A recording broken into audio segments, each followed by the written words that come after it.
All right, everybody, on today's show, we're going to get into the nitty gritty of it. Let's talk about the CBA. Let's talk about the second apron, which is where your Boston Celtics are going to live for potentially quite a while. And to do so, we've brought in one of the experts. We've got our good friend Keith Smith is with us.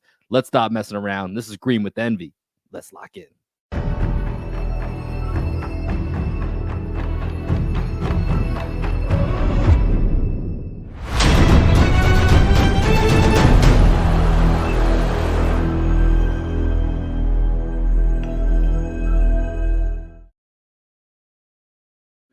What up, what up, what up? Welcome into another edition of Green with Envy. As always, this is your boy Will Weir checking in.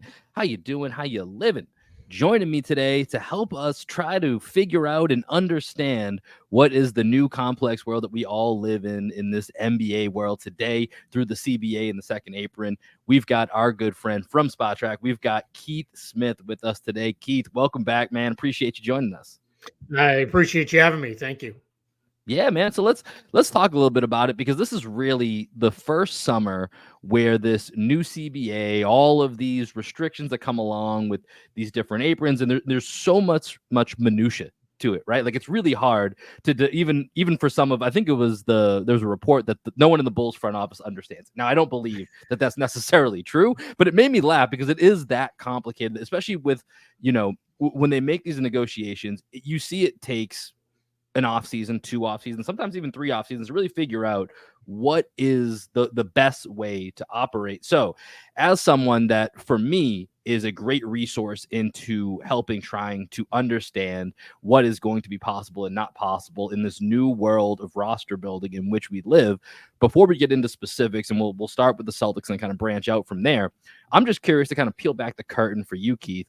What do you do to go about to try to help yourself best understand this? Because like I said, it's a changing landscape, but this is your kind of bread and butter here, living in the numbers world of how salaries shift and what that means year after year. How do you go about trying to understand all this?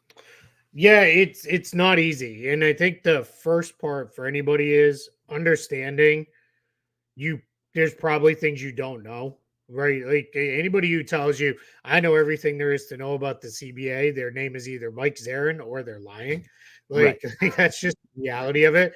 Maybe Andy Ellisberg from the Heat is another guy who probably gets it. And I'm obviously shortchanging some folks who really get it. But most people will tell you there's new little quirks because there's things you think you know, or there's things that only happen once every 5 years, 6 years, sometimes once a decade. And it comes up and you're like, all right, what were the rules on that? So for me, it's having a really good base of understanding. Then once you understand the base, you dive into the new agreement and you just start learning. All right, here's the tweaks off of what already existed. So, all right, we changed veteran extensions from 120% of the previous salary to 140%. That's pretty easy to understand. But then it's piecing together all the new stuff, all the new apron rules, which were phased in over a couple years, and having an understanding of this is what came in last year. This is what's going to come in this year. And putting those together. What hard caps a team? Because it used to only be 3 things.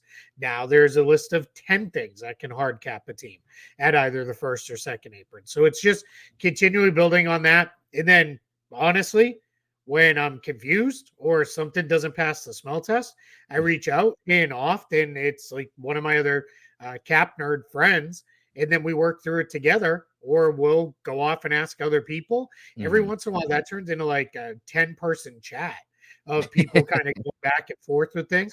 There have been things that have come out of those, not always things I've discovered, but other people bring questions Mm-hmm. up and actually get taken to the league and to the Players Association to say, hey, we need a understanding on this. One of those happened this summer with stacking minimum contracts in a trade. We all knew you can't stack minimum contracts, but there was a question of like Jericho Sims, is he a minimum contract? Because he's making the minimum, but he wasn't really signed by the minimum exception. Right. How does it work? And a lot of people were asking questions, and ultimately we got a ruling from the league and the Players Association on what their interpretation of it was. Thankfully, that matched, and that didn't turn into further conversation. But that's kind of how we go with all this stuff. It's just you're learning as you go. And the other thing I would add too, Anybody who tells you, I know exactly how all this stuff works and how it's going to play out, that second part is just not true because you're dealing Right. with people and people are always unpredictable. Teams you thought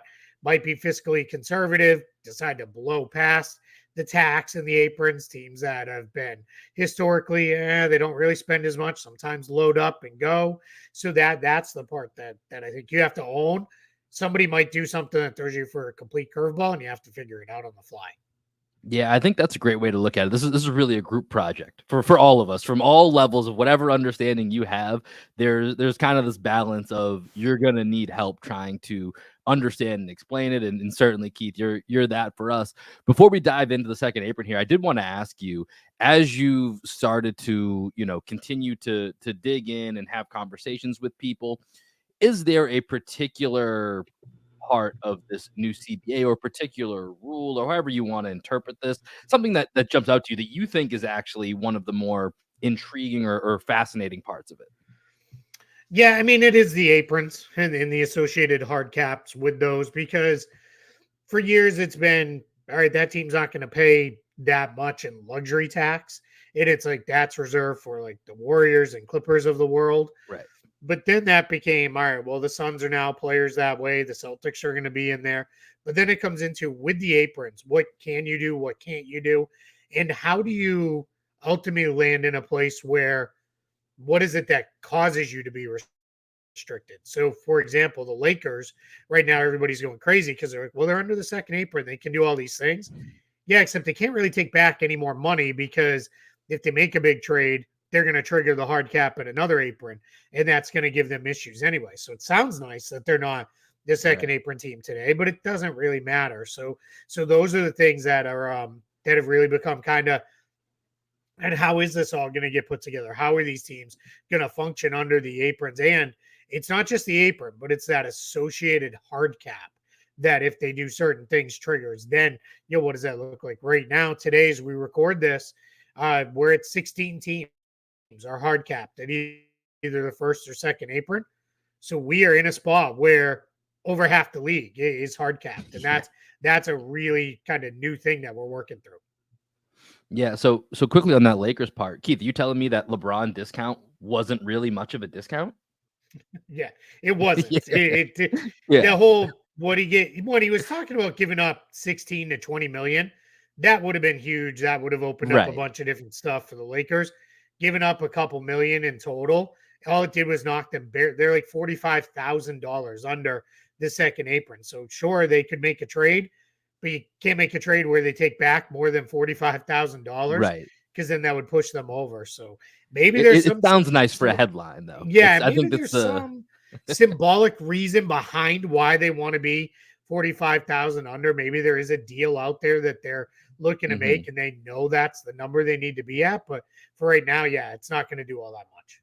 Right. So, with that, let's jump into the second apron specifically here because this is not just where the Celtics are going to live. The Celtics own, they own an entire development project inside the second apron for theoretically where this team, based on their finances, is going to be for quite a while. Now, we know that things may change in the next couple of years, and we'll get to that in just a minute here, but let's start with Keith. If you can go through what are the restrictions that a team like the Celtics are going to face, and we can kind of focus on the next year or two, and then we can kind of go from there. But we know, as you've already mentioned, some of the more basic ones. In any trade, they're gonna have to match exact salaries. They're not gonna be able to take any back. Got to be, and from what I've heard, and you can clarify this, it's when they say match exact salaries, they mean exact to basically the penny is what we're talking here. They cannot aggregate contracts, so you can't take a Peyton Pritchard and a Jordan Walsh and go get a 10, 12 million guy, whatever that adds up to. That's off the books. You cannot do that. And then, of course, in the middle of the season with buyout players, I believe that I want to say it's above the mid-level exception or the taxpayers exemption. I'll let you clarify that, but kind of go into detail of how restrictive is this going to be on the Celtics, just focusing specifically on this next year or two living in the second apron. Yeah, I mean, you hit the big ones. The trades are really restricted. You can only make one player out trade, so it would be like sending out just Peyton Pritchard. As you can't put him and Jordan Walsh together and go get themselves a $10 million player. They would have been able to in the old world. Can't do that now. So what happens in that situation is you send Pritchard out, you can take back as much as you send out or less. You can always take back less in the trade. Let's say if they went with one of the bigger players, let's say it was Kristaps Porzingis at roughly $30 million. If you're trading him out, you could take back two $15 million players, and that would be fine. You just can't take back more money than you send out in total, and you can't aggregate on your side going out. You can't sign bio players that made more than the non-taxpayer mid-level this season. So anybody who makes more than that, you can't sign them. So, for example, a couple years ago, Kevin Love, what did that kind of transaction would be off the table for the Celtics? If it's a guy who makes like a minimum and gets bought out, guy makes like $5 million, you're fine. You could go get a guy like that, but none of the big, high price, high salaried guys. You can't, which was kind of big in the offseason. You have no signing exceptions as far as the taxpayer MLE or anything like that. Those aren't even on the table because they're already over the second apron. And if you use those, that hard caps you at the second apron.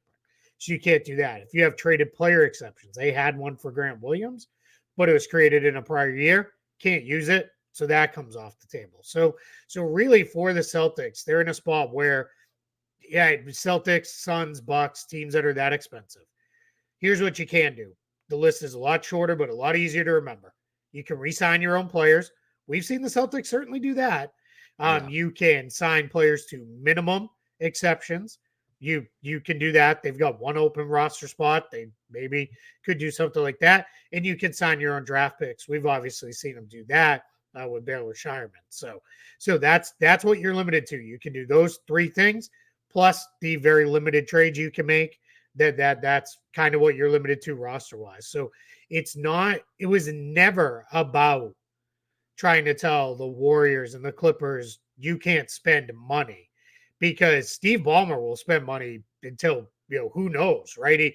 He doesn't care about a $400 million tax bill. They finds that in his couch cushions every afternoon, right? He's loaded, so he's good. This was more about, we are not going to let you spend money and then do like everybody flipped out a couple years ago. And it's like, how did the Warriors, who are so expensive, add Dante DiVincenzo, right? Like, how did they go sign him? Like, that doesn't seem right. That doesn't seem fair. Those are the kind of things people are losing their mind over. That's what you can no longer do. You can keep all your guys if you want. Boston certainly is headed down that path, but you cannot, go out and then add outside talent for any kind of meaningful amount of money. Yeah, in regards to this particular offseason for the Celtics, you mentioned obviously them being able to re-sign all of their guys, which they certainly were very aggressive in doing, and basically bringing back the entire team minus O'Shea Brissett, but kind of backfilling that with some of the draft picks that they made this year, which finally Brad Stevens drafted a guy in the first round. And I'm curious. Well, eventually you have to, right? You can't right. trade all of them. Eventually you're going to can't trade them all. You need some of those players on the roster here.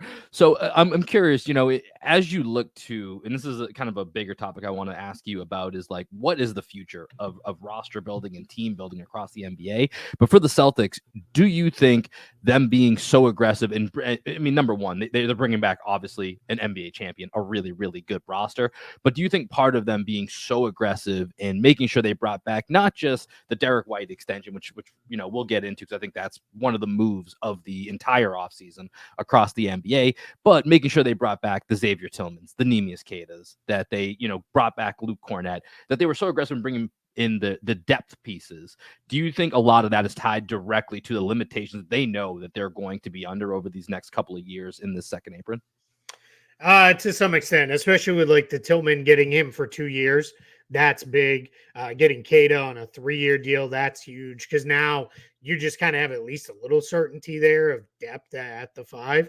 And then Cornette, I imagine that's probably just going to be a year-to-year thing going forward. And if somebody after this coming season says, hey, you know what, we want you for $7-8 million, he'll probably go, right? Because that's what he should do, and everybody should want him to go do that if he's offered that kind of money. I think for the Celtics specifically, with re-signing those guys, it's twofold. One, there's a familiarity, right? They know all those guys, so they're very content with those guys. They know what they can do. They know how they fit the team. And two, there's a need because Porzingis is going to be out for the first couple months of the season, most likely. Then you've got Horford. We know they're not going to play him in back-to-backs. They don't want to play him more than 30 minutes in the regular season.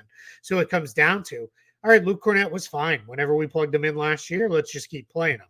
I know they're in a position where they're saying, we really like Tillman. Let's get him in there. Let's see, what he can do with a full offseason, full year of comfort in the system. Let's see. And then Kata is still a project, but let's just keep working with this big guy because there could be something here with him. So that makes it very easy to bring guys like that back. The ones where it gets a little trickier is guys like O'Shea Brissett and Svi Mikhailuk, because one, Svi basically got replaced by Baylor Shireman, which is going to happen because eventually you're going to have to draft some guys. And then O'Shea Brissett, I don't know that he's going to find that role with more playing time available, which sounds like what he really wanted. So he may want to come back. The question is going to be, Boston has preferred over the last several years to keep that last roster spot open into the season because it gives them some flexibility. And quite frankly, when you're already spending a lot of money, you don't need to be spending even more money for a guy who's going to play once every 2 weeks. Like Right.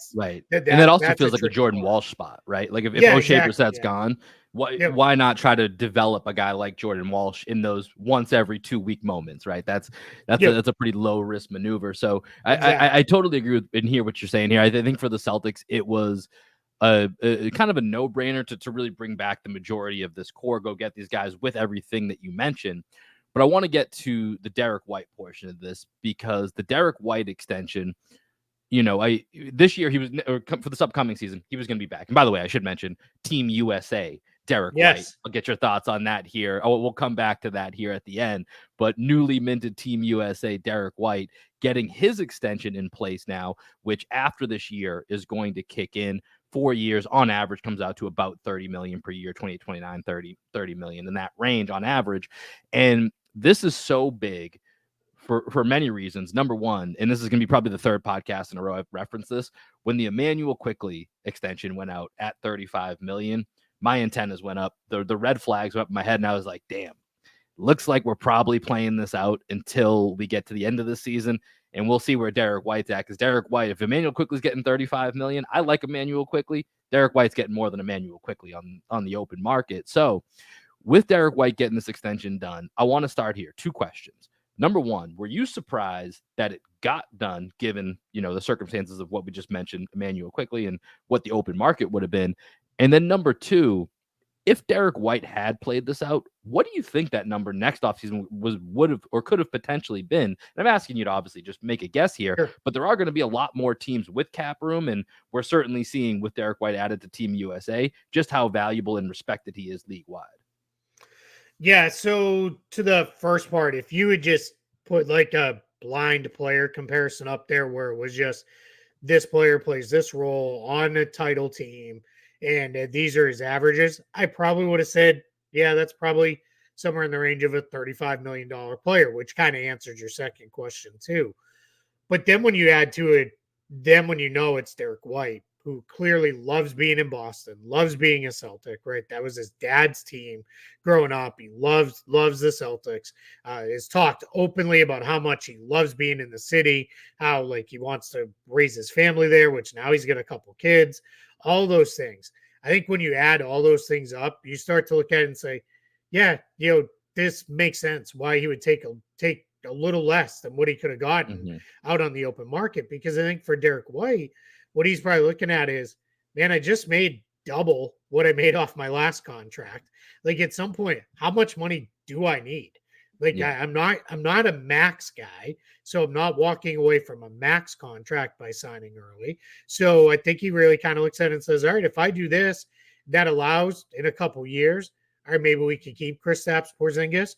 Yeah, let's go. Let's do that. Let's keep the good times rolling with these guys here. And I think for him, he's looking at it as this is more money than I'll ever possibly need. My family is set for life.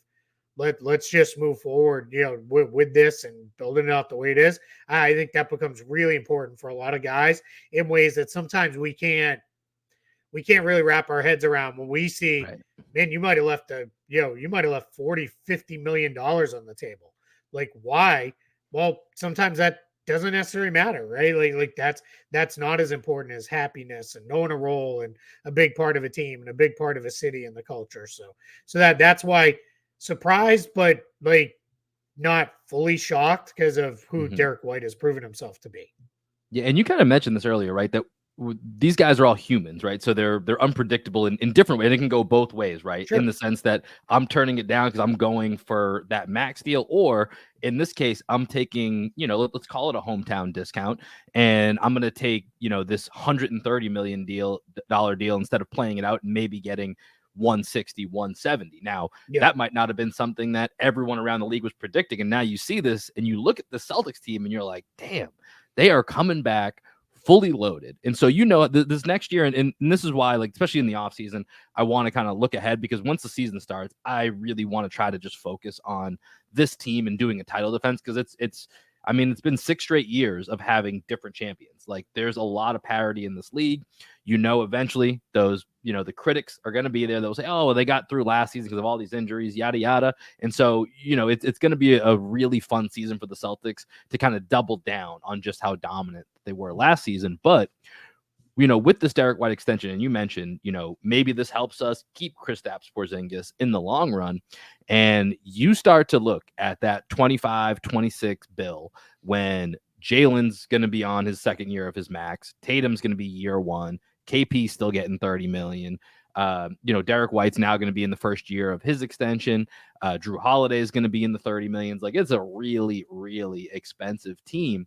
And so obviously thrown to the mix, whatever's happening with the sale of the team, which may play a role in how much they're willing to pay or not pay come that time.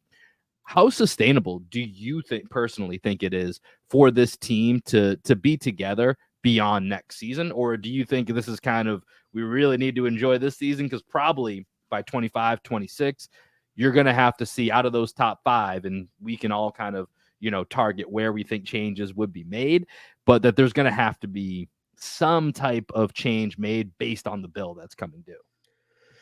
I think it really depends on where things are at ownership wise and then where the team is at production wise. If, let's say, this year something goes really wrong, outside of a really unexpected injury, but Right. if something goes wrong and it's like, just that the magic that they had last year just isn't there, right? Like, now all of a sudden these guys don't fit quite as well. This guy needs more shots and people start chirping a little bit, which sometimes happens. I don't expect it will, but that does happen. And let's say they're out in the conference finals.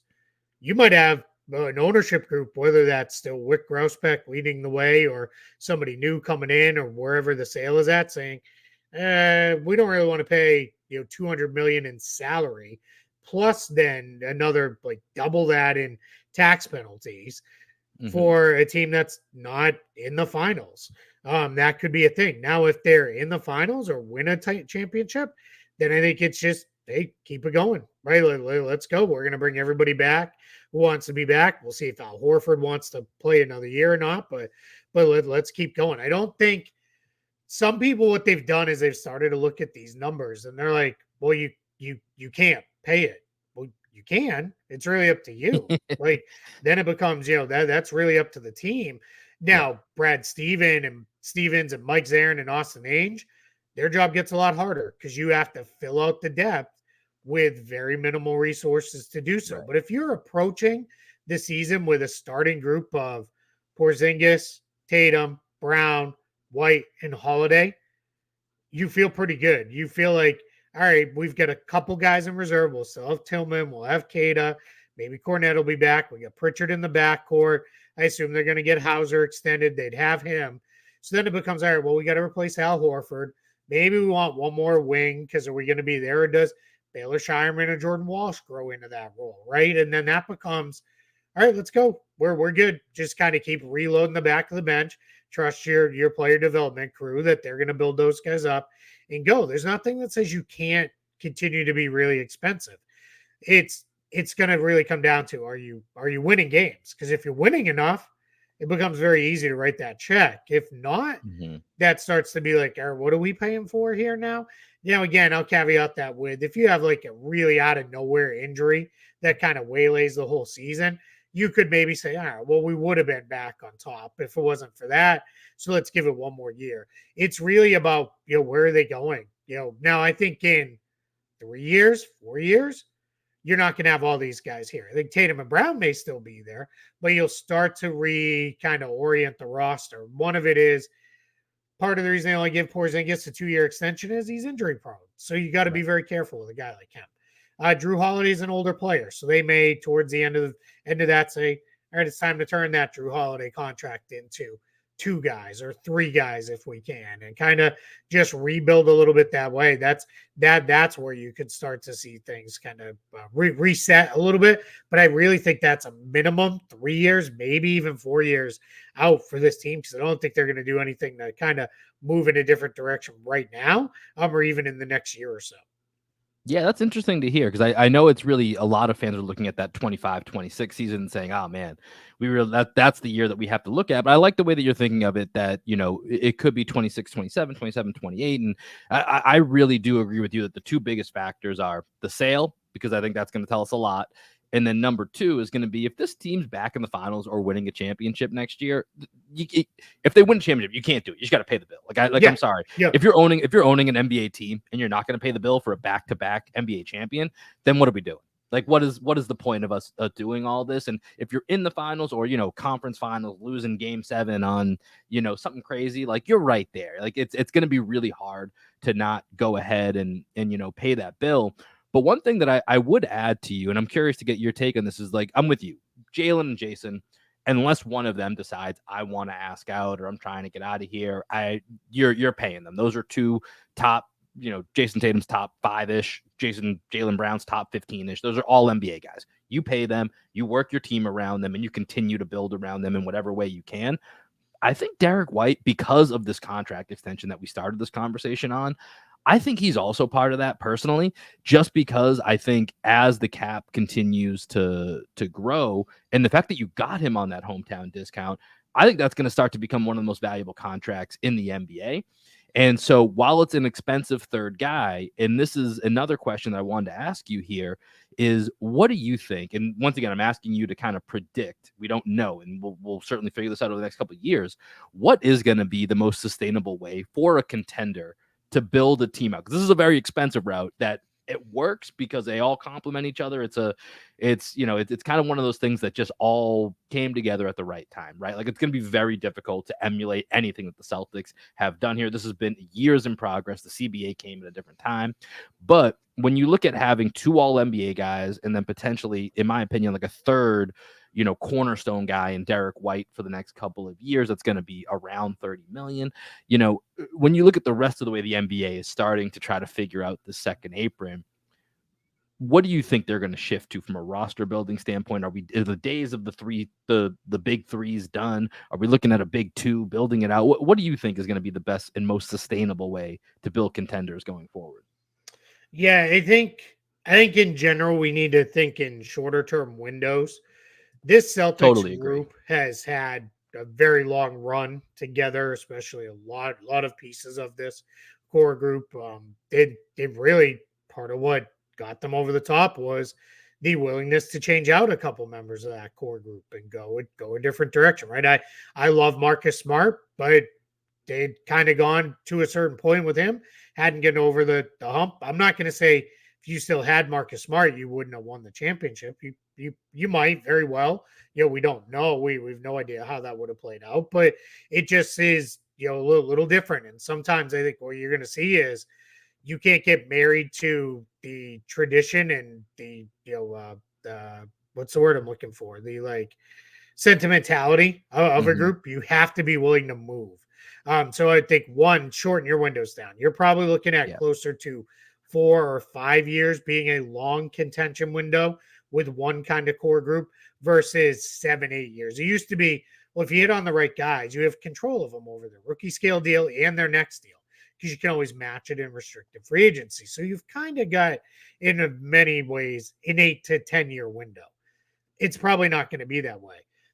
So I think what happens is you I don't know that there's one way, right? Because Wembanyama could change everything. He could be so good that you could have him as the singular star and then build everything around him. And he may not even need that second co-star kind of guy, right? They may be fine with a one and then a whole bunch of twos and threes, meaning like ranking of players Right. versus a 1A and a 1B and then a bunch of, a couple twos and a whole bunch of threes.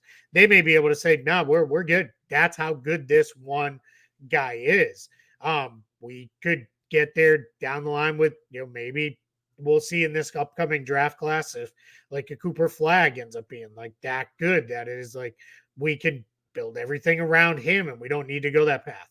I still think the more traditional path will be a couple homegrown stars, whether that means you drafted them or you acquired them very early on in their career, like still on their rookie deal. So that way you can still give them the bigger contracts down the line if you need to.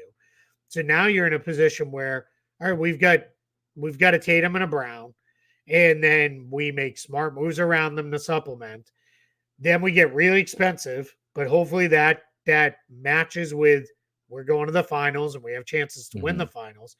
And then on the back end, we probably have to start to reset, rebuild around that. I think Boston is kind of turning into a little bit of a model here for this, but it's going to be hard because you're going to hit on the draft picks, and then you basically need to hit on every trade from there on out, and that's like next to impossible. I mean, we're on an all-time run here with Celtics transactions where it's hard to find more. It's like, yeah, that one didn't work out so great. There's been a couple draft picks for sure in there, but for the most part, it's been, man, this went great, this went great, this went great, and you're feeling really good about all that. I'll go back to one other thing you said too. I think Derrick White's got the longer run with the team for two reasons. One, contract slightly smaller than Drew Holiday's. It also runs out a little longer, and he's 4 years younger than Drew Holiday. So, Yeah. like, I think ultimately when it comes down to it, you're probably going to see if we started removing key guys from the picture for the Celtics, it's probably going to go some order of Horford, just because he's eventually going to retire. Right. Then I think it'll probably be Porzingis because I think the team will look at it and say, we could get in another big and we'll figure it out. We'll figure out a way to play. Or Drew Holiday. If it's all right, well, we could turn Drew Holiday's contract into two rotation players. All right, Into let's a maybe wing and a that's what we big, need to do. maybe, Yeah, or exactly. something to Or that. a guard to replace him and a big to replace Horford. Right. Maybe that's the direction that goes. But yeah, I'm with you where it's Tatum and Brown, Brown and Tatum, put them in whatever order you want. Doesn't matter to me. Then it's probably Derrick White. And then it's kind of everybody else is a little more ancillary, just whether it's contract or age or just role on the team. Yeah, I mean, I think the biggest thing that we're at least envisioning now for team building is you have to be precise. You have to be very precise in all of your movements, your draft picks, your trades. There's going to be very few times now where I feel like teams are going to be like, yeah, take all my draft picks, or yeah, it's going to be really much harder to make these bigger splashy moves that we've seen. Unless you're on the cusp, like a team like the Knicks, who go all in on a guy like Mikal Bridges this offseason, which I think makes sense. So I think if you're right there, you'll see a team do it. But I think otherwise, it's going to be really difficult to say, oh, hey, we're in the middle of the pack. This move is going to take us from a play-in team to a championship contender. And so I'm curious to know, just looking around the offseason here, and you can take this wherever you'd like. And, I can't imagine how many spreadsheets you have open keyed and how many transactions that have rolled through your mind and you've thought about from the big to the small. But give me at least one or two just intriguing offseason moves to you that you think are going to be really interesting to keep an eye on this upcoming season. Yeah, you mentioned one with Bridges to New York. I mean, that was about as all in a trade as you could make. And it was a little odd because it was an all in trade for a guy who's not a superstar. Mikal Bridges has never been an all star. He'll make an all star team. I don't think he'll ever make an all NBA team. Did you like And this you move? just I like it from I think the fit is good. I think he'll fit in New York perfectly. I think he's going to be great with Brunson and Anunoby and Hart and DiVincenzo. And I think there's another move to be made with Julius Randle because I don't know how you fit all those guys and play all of them. I did not like the cost. I think giving up that many draft picks is dangerous. And I think it's a little reckless for a guy who, like I said, he's people have this image of Mikal Bridges that he's an all-star and all NBA level guy. I personally don't think he is. I think he's I've been saying this all along. If he's your best player, you're probably not very good. You probably are what the Nets are last year. If he's your second best player, you're probably okay. You're probably fighting for like a playing spot. If he's your third best player, you're probably a pretty good team. And if he's less than that, you're probably a contender. Well, for the Knicks, they kind of need him to be their second best player, but their difference is they've got a whole bunch of really good players too. So that elevates them beyond just being a playing team. Are they a true title contender? Maybe. I think they're probably one tier below that, but right there, right? And if anybody stumbles, there's injuries, sure, it could very well be the Knicks. I have no reason to believe it wouldn't be. But that's just a lot of picks, man. You give up 5 years worth of draft picks. Like I don't know. Like that's big. Like, I mean, that's what teams got for Donovan Mitchell and Rudy Gobert, and those guys were, established all-star level guys. Like that is really, really tough to ask, for a guy who just isn't at that level. But on the right now in the immediacy, sure, I love it. But I think in a few years, there's a world where like, man, boy, did the Knicks set the Nets up, big time moving forward.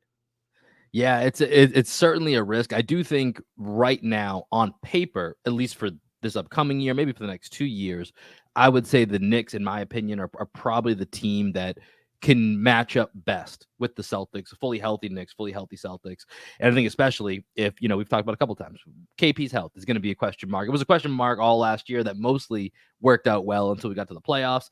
I think, especially with this Knicks team, if you go up with them against the Celtics team without KP, it's a pretty even matchup. I think with KP, that completely tilts it in the Celtics' favor. But now all of a sudden they're in that ballpark. And I'm with you. I think there's another move to be made. And I don't know. The Randall piece is always very fascinating for me with New York, because he feels like he should, like at one point early on, he was so embraced by the city. Then it got really volatile. And then Brunson came in and took over the team. But Randall's still been an all-star, and he's been all NBA 2 of the last 4 years. And so he should be this figure in Knicks lore. And he's just not. He's just not. It's just a weird relationship of what to make of that. And so I think how he fits in, and I'll be curious to see if they let it play out or if they maybe make another move before the season starts.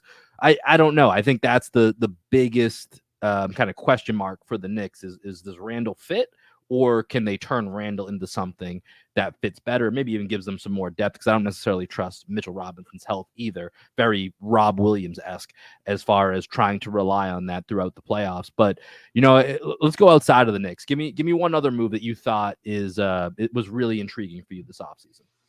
Yeah, I mean, the easy one to go to would have been Paul George, just because, right, Philly did that. That's it. But people have talked that to death, I feel like, at this point.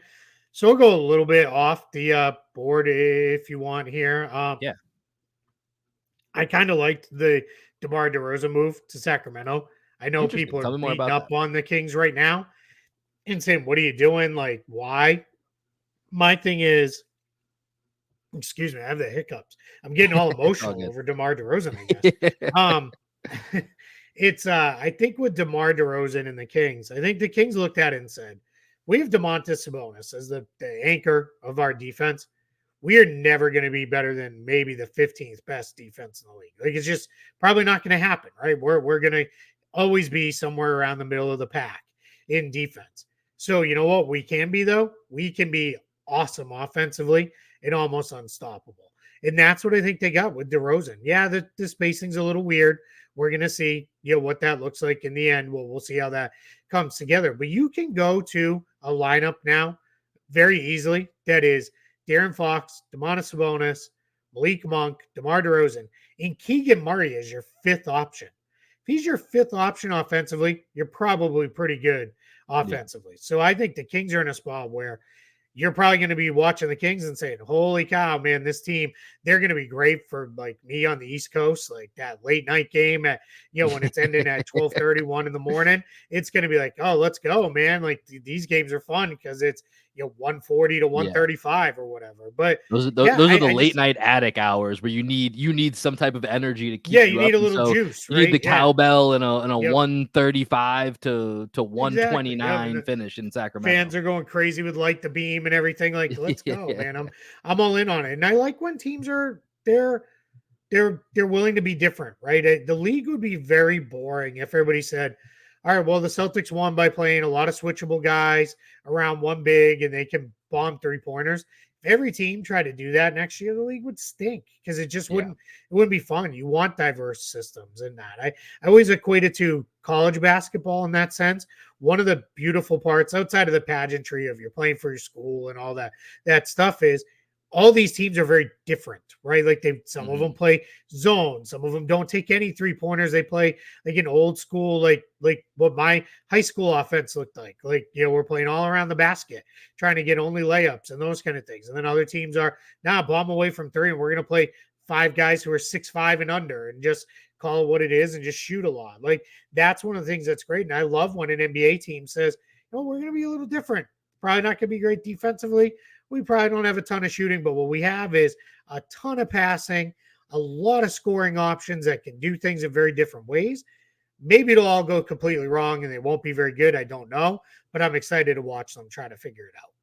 Well, I mean, one of the lessons from this past postseason was styles make fights, right? And Yep. so we saw that continuously with whether it was the T Wolves and the Nuggets, the Mavs and the T Wolves, and then you get to the Celtics, and really all season long, we said on this show, the Celtics have a Nuggets problem. That's about the only team that I really could look at, and when they were fully equipped, I didn't think we had an answer for Jokic, and I think the two-man game was a problem despite all the defense that the Celtics can put out there, all the versatility. I think that still could have been an issue. Now, do I think it would have meant they would have lost the Nuggets? Not necessarily, but I think that was the best chance for a team to beat the Celtics was the Nuggets, but the Nuggets never got there because the T-Wolves, a team built by the guy who built them, built a team to beat them. And so, it really comes down to, do you have versatility for those particular matchups? So I'm with you. I like that there are different teams in the league that would say, let's try and do this a little bit differently. Because at the end of the day, if we get the right path, maybe we hit the teams that we need to hit that we can beat with our particular style. So I did like that pick. I think that's an intriguing one to look at. And I'm with you. That late night addiction, you can't have a 95-90 midnight. You got to turn the TV off halfway through the third quarter of a game like that and just say, I'll pick it up tomorrow. You can't make those sacrifices for those particular games. So Yep. I'm with you there, Keith. Let's do a little bit of, I want to talk to you quickly here about the Olympics here just for a minute, because right before we came on, about an hour and a half before you and I started recording, and we touched on this briefly, Derrick White is going to replace Kawhi Leonard on Team USA. It seemed like the Kawhi thing, which, first of all, the Kawhi being on Team USA never really made much sense to me. The guy barely plays for the Clippers. And so everyone being on board with this felt a little weird to me. And ultimately it plays out that the Clippers don't want him to play. I don't know. They came up with a whole bunch of language for it. Bottom line, Kawhi's going to sit this out and try to rest up for what's going to be a long Clipper season coming up ahead. Derrick White gets the nod. Now 25% of Team USA are Boston Celtics, and not one of them is the Eastern Conference Final MVP or the NBA Finals MVP. And I don't know if you saw his most recent tweet where he kind of gave a little bit of the stink face emoji, eye roll emoji, as to wondering what's going on. What's your thoughts of Derrick White being the guy that gets the call to join Team USA, and now that there's 1/4 of this roster belongs to the Celtics? Yeah, I'll start with the Jaylen Brown part of it. I guarantee you, whether he's telling the truth or not, we're probably going to find out. He'll say something like, "Oh, that had nothing to do with it. It was about something else," right? Right. Because he's pulled that card. It feels like 5 or 6 times where he's tweeted something and then said, "No, it's got nothing to do with that. It was about some other thing going on." I also, like, everybody is instantly gone to, why is Jaylen Brown? Why wasn't it him? Right? If it had to be a Celtic, which nothing said it had to be a Celtic. I think it was one, unless we get confirmation from Jaylen Brown where he actually outright says, I wanted to play and they didn't ask me, then who knows if he even wanted to play, right? We don't know. I mean, let me ask you this, Keith. I don't know how strictly they stick to like because they announced, what was it, maybe towards the end of the regular season, here's the pool of Yeah. players, and then they kind of cut it down. Jaylen wasn't even a part of that original pool. So Yeah. that for me was always like, when people were saying, is Jaylen Brown going to get the nod? I was like, I don't know how strictly they stick to this, but he wasn't even in that pool. So I can't see they're just going to throw him in despite him having, his best postseason run of all time. Sure. Yeah, I mean, you've got that part of it. I think too, I mean, every time I see something with him, he's in another part of the world, like completely on the opposite side of the world from where the team is right now. And that's obviously he has the means, as does USA Basketball, to get him wherever he needs to be in as quick as they can get him there. But I don't know fully that he wanted the spot. Now, Derrick White, I think there's two things involved here. One, I think they've looked at it, looked at their group, looked at some of the other rosters that have come together. And I bet at some point they said, we need to replace somebody. We need to get another defensive minded guard in here because they've Drew Holiday and that's it. None of the other guards Right. on the team are really defensive players. Again, Anthony Edwards can play defense, but he's already out there talking about how he's the number one offensive option Yeah. and all the things he's saying. So, which I also think I think Anthony Edwards likes to have fun with the things that knows people will overreact to the stuff he Hmm. says. So I think, asking him like, hey, you want to be a lockdown defender? That's a bit much. And then I think the other thing that Team USA wants is much like Kawhi, whoever you bring in, which Derrick White is a perfect fit for this, isn't going to complain if they don't play much. They play 5 minutes, one game. They're not going to be like, why did I give up my summer for this? Right. Like Right. that's Derrick White's not going to be there. Derrick White has also done a lot with USA Basketball in the past. He's a very easy plug and play guy because it's just, hey, come in and, play defense, run the break, and, hit some 3-pointers every once in a while. Like that's all they need him to do. So I think people are now trying to make this into something that I don't know if it is even a thing or not. Yeah, in a vacuum, sure, it probably could have been Jaylen Brown, but could have been Kyrie Irving. It could have been Jalen Brunson. It could have been a Hmm. whole lot of guys that they could have asked, but Derrick White's the guy they asked because I think again it comes back to, all right, we need a defender. We need somebody who's just going to keep his mouth shut if he doesn't get much run because it's Yeah. going to be hard to get a lot of playing time on this team. Yeah, I think having a guy who's just going to be willing to play a role and not Yep. feel like it's a slight either way, I think that's a very big part. And that's almost, when I said I was surprised Kawhi was even on this team, aside from the injuries, it just kind of felt like it's a lot of mouths to feed on this team, when it comes to playing time. And so right now, just looking at that roster, it feels like Halliburton and Derrick White would imagine to be the two guys that probably get the least amount of playing time, but also you still need more ball handlers. So we'll have to see how that all plays out. But I'm really fascinated to see Team USA, and I'm really excited for the Olympics coming up here. And on the Jaylen Brown note, I hope that's just more motivation that internally take it. We need one Celtic that gets a little bit of rest this offseason that comes back strong. So maybe that's a good thing. That's a good sign for Jaylen Brown to start next year. But the one last thing I want to ask you here, Keith, and I promise I will get you out of here, is I saw that you had mentioned that you have watched Cooper Flagg a couple times in person. And the clips were coming out of him as part of Team USA Select, which by the way, the fact that he's even on this select team is just tells you what the thoughts and opinions are of him across the NBA world already. And you and I being from Massachusetts, top prospects from New England, that's not really a thing. Now, I know you can find some that have come out of Massachusetts. I know there's another one coming out of Brockton the year after Cooper Flagg as well. But unless it's out of Massachusetts, maybe Connecticut, maybe Rhode Island, prospects coming out of that Maine, Vermont, New Hampshire Yeah. area, that's unfucking heard of. Like that is just not a thing that happens. And so Cooper Flagg, the main event, one of the coolest nicknames out there already, 17 years old, getting rave reviews at Team USA camp. Tell me what you've seen from him and what you expect from him going forward. Yeah, he is one of the more impressive high school players I've ever seen because generally when it's a guy like that, it's someone who is so overpowering athletically that it's like just playing a different game. So think of like what Zion was as a high school Mm-hmm. student. Like it was just like nobody could touch him because he just jump over him, right? Like he was just unbelievable that way. It's not to say Cooper Flagg is not a great athlete because he is, but that's not what the first thing that jumps off the page with him is. One, I think physically, I think he's already got a fairly close to NBA ready body. He'll get stronger. He will fill out. You'll see that happen this year at Duke, and then you'll see it happen further as he joins the NBA. But he's already fairly close. But what for me is it's the basketball IQ. He just understands how to play. He understands the whole idea of like cut, move into space, be available, spot up, when to. All right, my guys get the driving lane. If I come too early, I'm just bringing my defender into the play. But if I wait too long, it's not, he can't get the pass out to me, all those kind of things. Like, he just seems to understand the way to move and play. Jump shot's a work in progress. It'll continue to be a work in progress.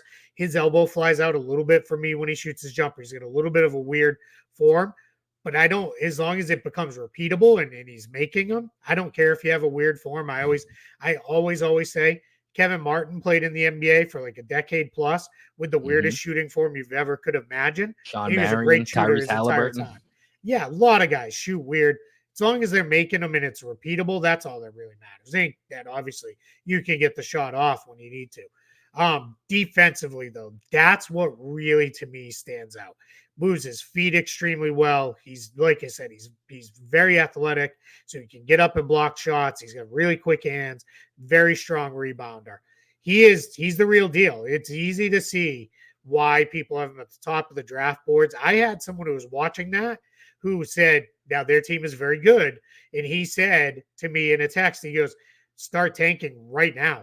Like, all these teams are going to, like, these teams that are all here watching this are like, we got to, if we can get this kid, get him. That said, VJ Edgecombe just played in the Olympic qualifying tournaments for Bahamas. He's going to Baylor this year. He was awesome in those Olympic qualifying tournaments against pretty good competition and against some competition that was extremely meaningful, high stress environments because Bahamas was trying to make the Olympics. He played great, better than I ever thought he would in that circumstance. I thought he was kind of on the team because, all right, let's get him on the team now. So then when he's developed in a couple years, we can have him then. He was ready to go right away and played really well. And then you got Ace Bailey and Dylan Harper, who were both going to Rutgers, who are really good too. I think Liam McNeely's going to be pretty good. Derek Queen is going to be pretty good. I think Asa Newell's going a little bit under the radar for me right now.